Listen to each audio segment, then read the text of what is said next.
Oamenii nu sunt încă pregătiți să facă față efectelor produse de traficul de informații de pe rețelele de socializare.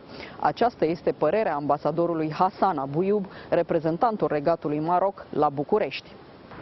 Realitatea poate fi grav perturbată de distorsiunea adevărului și, ca întotdeauna, la final suferă oamenii.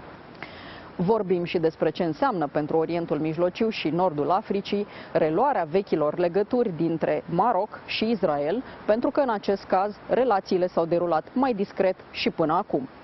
Sunt Cristina Cileacu. Începe Pașaport Diplomatic.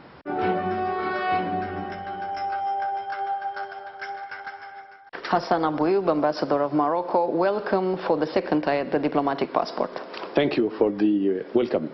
Se schimbă felul în care unele state care nu au avut legături niciodată sau prea puțin vor relaționa împreună. Planul de pace făcut de administrația Trump include o normalizare a relațiilor între țările arabe și Israel. Ce înseamnă acest lucru pentru Orientul Mijlociu și Nordul Africii? We witness new ways of relationship among the states in the Middle East and in the North Africa. Is this part of Donald Trump legacy, or it's rather something that turns to reality because it used to be before in a more discreet or secret way sometimes? Well, I should say that there is nothing new here. If we came back to the early peace process in early 90s, such climate was governing more or less the relationship between Arab countries and Israel, to be very clear. We had the normalization or the establishment of diplomatic relations with Egypt, with Jordan. Morocco in early 90s opened the liaison office in Tel Aviv. Israel did the same in Rabat. So the process was inaugurated during this peace process after Madrid and the Oslo process. Well, the Intifada created the problem, but I think there is a huge fatigue when it comes to the peace-building process. There is a kind of lack of confidence, and obviously the Trump approach helped rebuild a kind of confidence-building process, and hopefully this will allow us to reconsider the process of giving dignity to the Palestinians and come to the solution of two states as it is presented in the Amman summit by Saudi Arabia and unanimously adopted by all the Arab leaders. Time is right for that. The situation is really favorable for that. But the Palestinians seem to think differently, so right now the main problem of the Middle East that used to be the fact that Palestinians were under the occupation of Israel seems to be on the second row. It's not anymore in the first one. The Palestinians are still under the occupation of Israel. So what happened to lead to this new paradigm? Here too, I will not say that the situation is a new one. The collapse of the Berlin Wall and, let's say, the collapse to some extent of social democracy in the world created bad conditions, non-favorable conditions for the Palestinian case, and in general for all the liberation processes. We lost momentum in the UN, we lost momentum in the international public opinion. It's not new. What is new, in my humble opinion, is the fact that the Palestinian divide between Hamas and the PLO created more confusion, and we lost momentum, what was the Oslo peace process momentum. And I think with the new situation, we cannot put all the newcomers, if I may say so, in one basket. When it comes to Morocco, we had relations with Israel. The word normalization never applied. It will not apply to our case. And there is history. There is a kind of a common ground when it comes to the Moroccan Jewish population in Israel. We are now more or less speaking about 1 million. It's not nothing. And the Moroccan community, Jewish community, is still there in Morocco, even if it's limited, but it still has this important role of maintaining part of our identity as it is stated in our constitution. So the Morocco involvement is based on a kind of maintaining the Cape on our strong backing of the Palestinian state. I think Morocco will be even more efficient, in my humble opinion, in defending the rights and the dignity of the Palestinians. How come? From inside the institutions. I think there is room for a kind of confidence building in measures, the role that Morocco played in the past. I just recall how the Egypt-Israel relationship were rebuilt thanks to King Hassan, thanks to the Moroccan involvement. Well, these are facts. The problem, of course, is to deal with public opinions, to deal with social networks. And here, all of us, states and nations, are very weak in dealing with the strengths, the power of this informal communication system, informal institutional building processes. So we have to be very careful in sharing the real information, setting aside the fake news, and I can tell you the Palestinians are not really disappointed by what Morocco did. And the King, Mohammed VI, was very clear in his messages with the President Mahmoud Abbas, but also the last two communiques that stated very clearly that the Cape is maintained. Okay, I understood Morocco is going to be more strong, let's say, in this approach. Other states perhaps will do the same, other Arab states will do the same. But what is the case with the Palestinians? How can they be convinced to get back to the table of negotiations? Because they reject this peace plan that the Trump administration created. Well, I think we have fundamentals on the carpet. We have UN resolutions that are very clear. You have the Arab League resolutions, Islamic Summit resolutions. For our countries, this is the reference.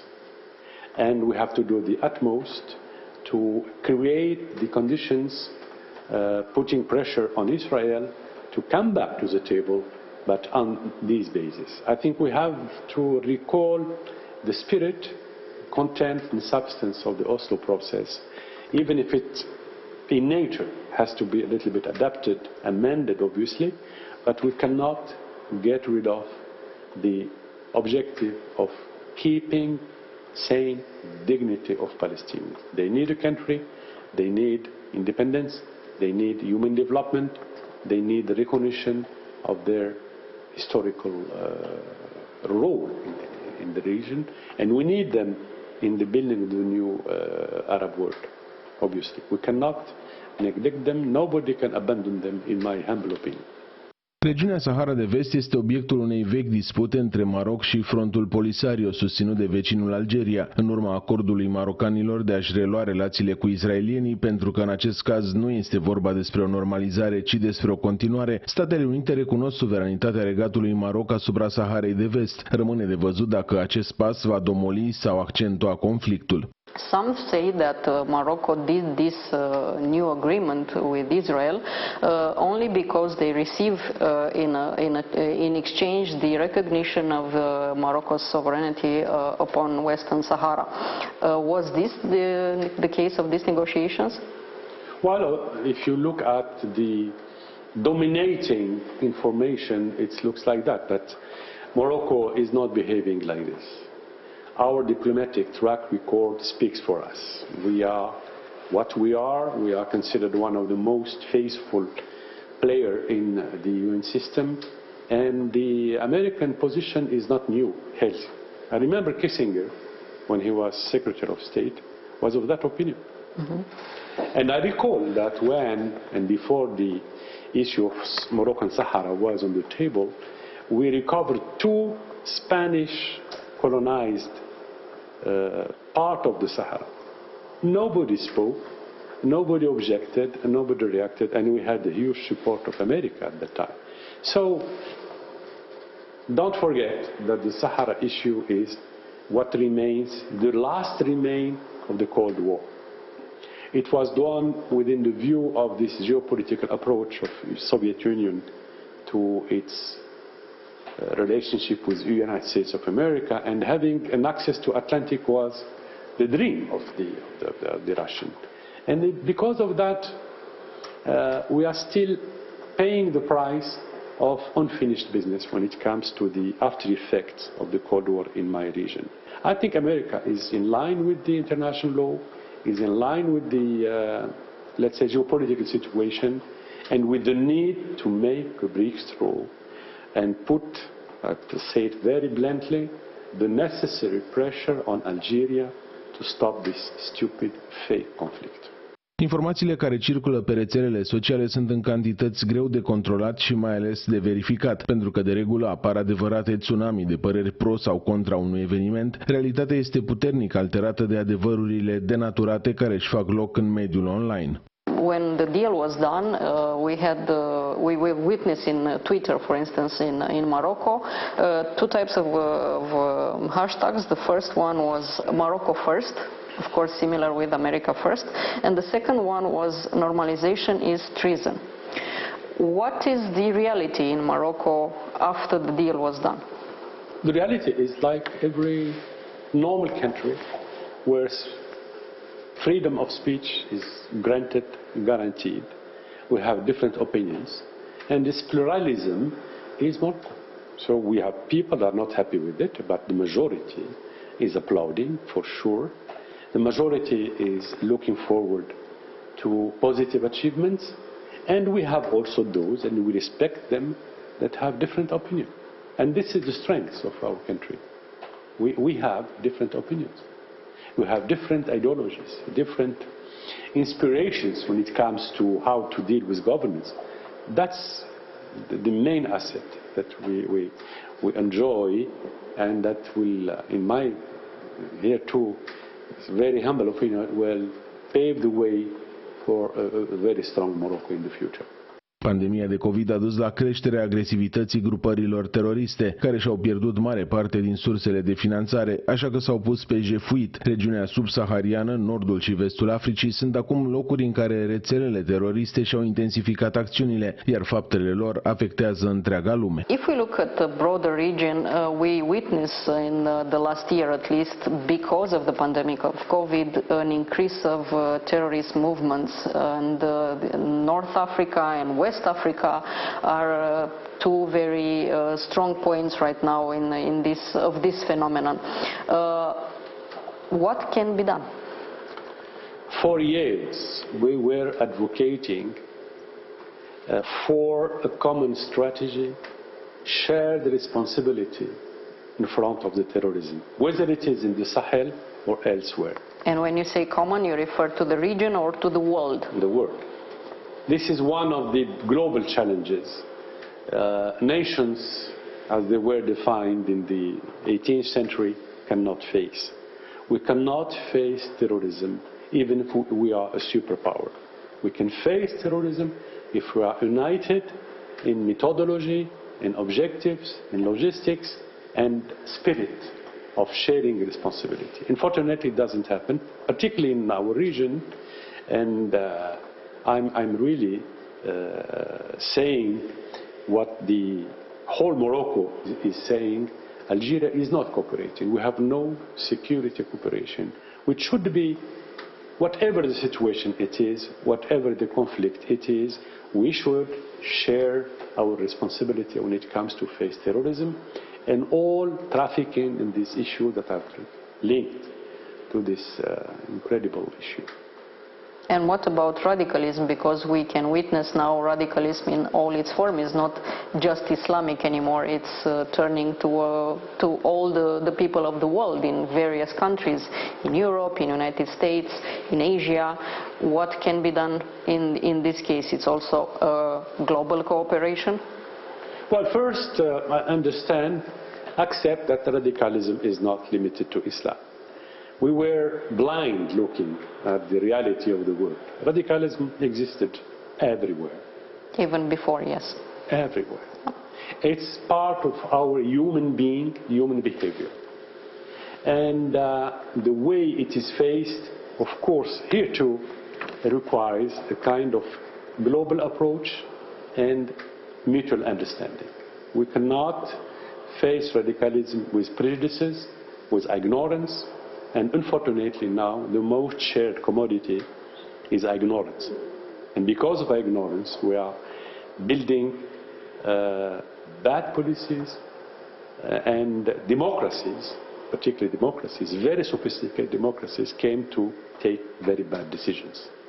So radicalism is a shared problem, is a shared threat, and it needs more of what is the spirit of the United Nations when we started the process in Geneva and in San Francisco. We have to go back to the fundamentals. Learn to work together, learn how to live together, and learn how to share responsibility.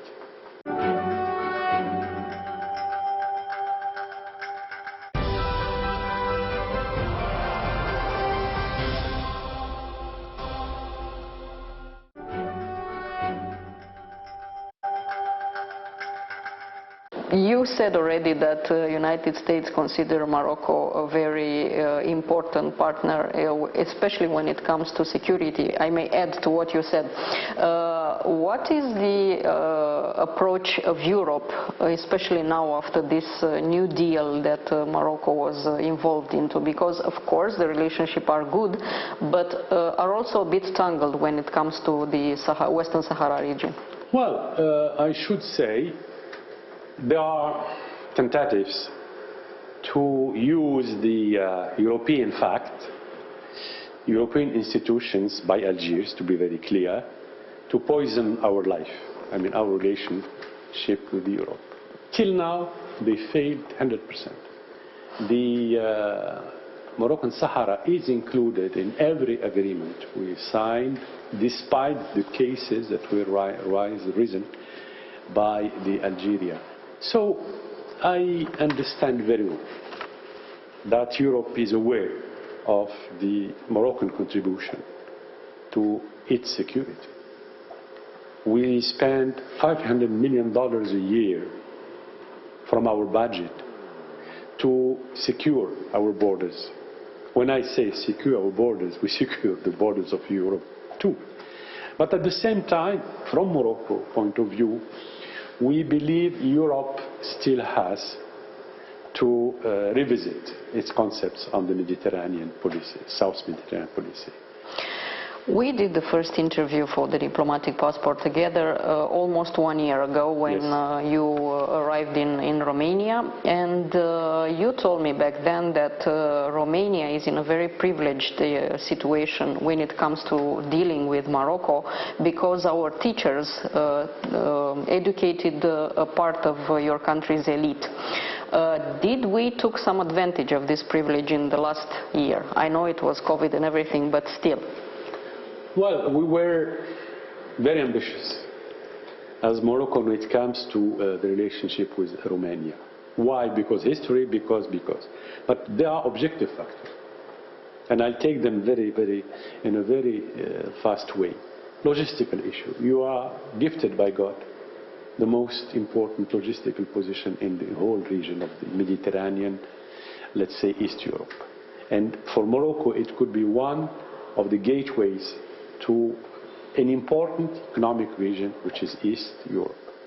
Two, you have a wonderful country when it comes to climate, agriculture, industry, and it can be of a key contribution to food security, to ecology, to environment, etc. So I hope we can be able to build on that. But to do that, we need to reconsider our relations. They are still based, from my point of view, on the old inherited agreements of the old period. I'm very happy to see that the new government, first of all, is a smart government, and it will enjoy big support in the parliament, and this is a very good news for us. I think now we can start working together. I hope we can start working together, and that Romania will consider the world as global as it is. The world is not made of the United States, of NATO and Europe. the world is made of Africa, of the Mediterranean. Your assets are bigger in Africa maybe than in Germany, if I may say so, in a very blunt way. So, and I know your government is very aware of that. And by the way, I'm very confident because the friendship between our two countries is a real one, very strong. And I should say to you that the way we are treated here is just outstanding. So my congratulations to your government, and my hope that we'll start immediately after these end of year celebrations, etc., working as fast as we can afford to do. Ambassador, thank you so much for this interview, and let's hope we can do that as well. Mulțumesc.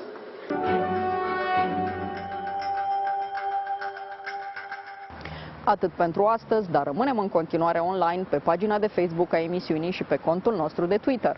Revenim cu subiecte noi din lumea diplomației și a politicii externe vinerea viitoare de la 11:30 și în reluare sâmbătă de la 22:30. La revedere!